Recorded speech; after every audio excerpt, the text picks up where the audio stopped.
I want to talk a little bit more about one special strategy, and that would be proxy farming. Hey guys, in today's video we're going to be looking at proxy farming.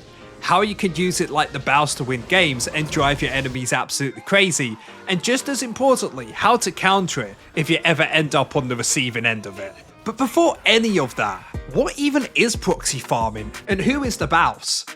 If you've clicked on this video, you probably already know who he is. But if you don't, Thebausffs FFS is a league personality that has become synonymous with Intin. Literally, running it down just to grab an extra minion wave. And what makes it even more insane is that he's actually not trolling. You see, for Thebausffs, his deaths aren't always bad. In fact, his whole playstyle revolves around this exact concept. The most insane thing is, this playstyle has worked at the highest levels. He plays on a professional streaming team named Los Ratones, and just a couple weeks ago, he helped his team win the biggest tournament possible for them, EMEA Masters. No, we're in 2v5! That's Baus! That's Baus! That's GG! That's Baron! He's still alive! Holy fuck, give him a penta! Give him a penta! Give him a penta! He's a fucking demon, that kid. So then naturally, the question comes, how the hell do you win a game when you die so much? And more importantly, how is this reshaping how people play League of Legends? Well, that's what I'm about to explain. Now we know who Thebausffs is, we can go on to what proxy farming is. Proxy, or some people call it proxying, is where you grab the wave between tier 1 and tier 2 towers. Sometimes people go between tier 2 and tier 3 tower, but later in the video I'll explain why. For now, we just got to understand how to exactly set up a proxy. It's not like you could just run in between 2 towers level 1 and proxy, right? Yeah, you can do that. This is one of the ways you could set up a proxy, and you can even see Thebausffs doing it in a professional game. But Zath, what happens if it doesn't work out? Well, random voice in my head, you can actually set up a proxy pretty much whenever you want. You just need to push out a normal wave into their tower, walk around and pick up the second wave between both towers. Seriously, it's that simple. But why do we do it? Proxying gives you a lot of freedom in League. Another reason is to gain tempo advantage on the enemy top laner. Let's say you're proxying and you clear a wave quickly. The enemy top has to decide now to either fight you and let his wave die to his tower, or instead, just let you keep going. Both options are terrible for him.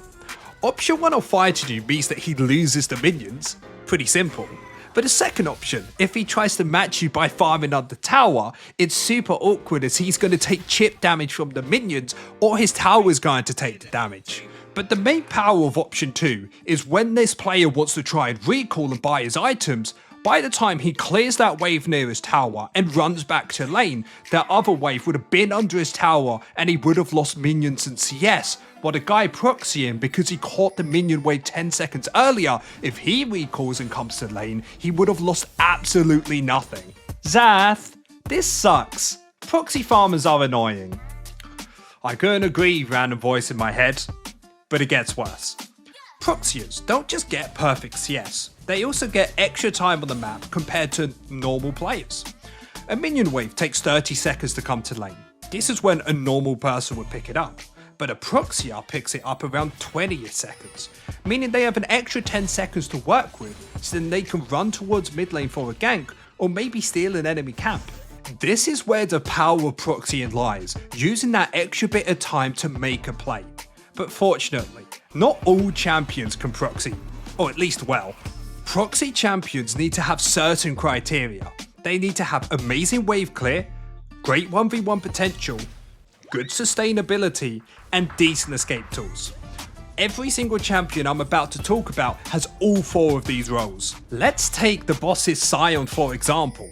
He has Q to clear the wave instantly, he has decent sustain due to his passive giving stacking HP, and he can go lethality to have a good 1v1. And on top of all of this, he has his ultimate to get out to safety. You can see that his champion pool all have these 4 rules followed. A few other examples for it could be Kayn, Singed, Rammus, Warwick, and all the other ones I got on the screen here. Pause if you like. But as you're doing that, please make sure to like and subscribe. I'm a small YouTuber trying to make this a main career, so it would mean so much to me if you could help me out here. But except for that, let's get back to the video. Time's up, and it's time to stop thinking dying while proxying is good. Flat out, try and avoid it if you can.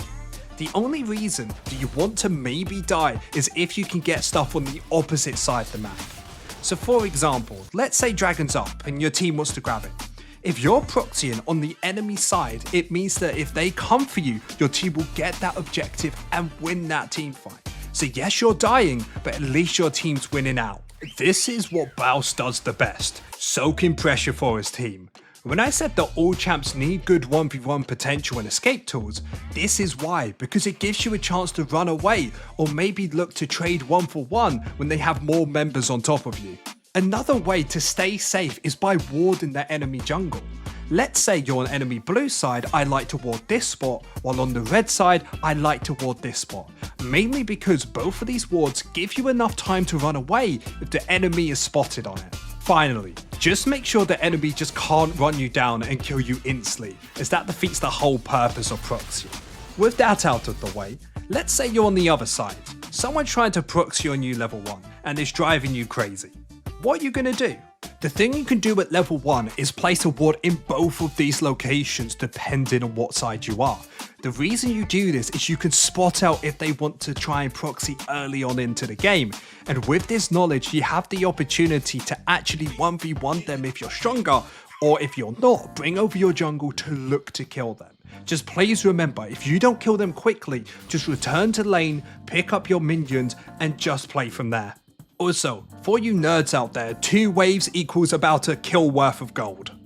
As if you have already been proxied on, your best possibility is just to hard shove your wave in towards the enemy tower and not react to them if you're going to be losing minions, as he only becomes annoying if they try to invade the enemy jungle. And that's where you come in, where you push your wave and you can move for your team. And if you did want to go for recall, a great opportunity is to try and proxy on towards him yourself. As he's proxying you, proxy them back quite happily.